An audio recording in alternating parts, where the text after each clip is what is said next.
Et c'est dans ce contexte d'inquiétude générale que de nombreuses villes avaient décidé de faire la fête quand même. De Lille à Collioure, en passant par Rennes ou Paris, on n'avait qu'une seule idée, célébrer le passage à la nouvelle année.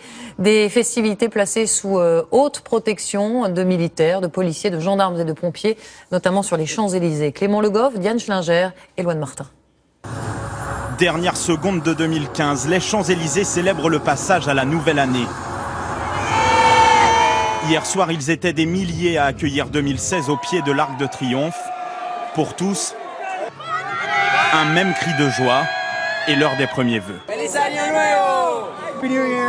Des embrassades, quelques bulles de champagne et même des pas de danse. Paris est en fête, malgré tout, malgré le contexte, un mois et demi après les attentats. C'est une année qui a été difficile pour nous, 2015, et là on va passer à autre chose, on va passer à 2016 avec beaucoup de joie, beaucoup de bonheur.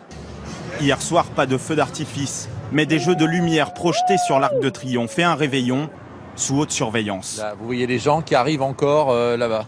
En haut d'une nacelle, cet homme commande les 1700 policiers et gendarmes présents sur les Champs-Élysées. C'est très dense jusqu'à la sortie du tunnel.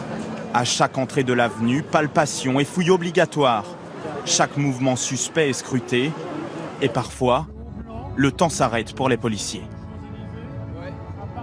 Il y a quelqu'un qui a été signalé forte compulence avec une arme.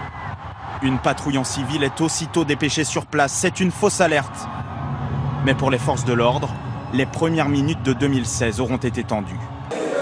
Au total, partout en France, 100 000 hommes, policiers, gendarmes et militaires ont été mobilisés.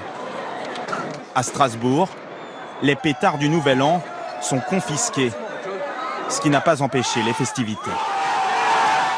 Partout aussi, la même volonté de se changer les idées. Sur la grande place de Lille, on multiplie les vœux. De l'amour, de la paix, qu'il n'y ait plus de guerre dans le monde. Plus de chômage, beaucoup d'argent, surtout. À Rennes, changement d'année poétique.